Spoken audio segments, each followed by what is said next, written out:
റമദാൻ മാസത്തിലെ നോമ്പിനെ കുറിച്ച് പലർക്കുമുള്ളൊരു ധാരണ പകൽ മുഴുവൻ പട്ടിണി, രാത്രി മുഴുവൻ ഭക്ഷണം.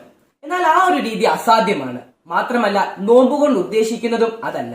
ഭക്ഷണത്തോടും വിശപ്പിനോടുമുള്ള ഒരു നിയന്ത്രണം മനസ്സിനൊപ്പം ശരീരത്തെയും ശുദ്ധീകരിക്കുന്നു.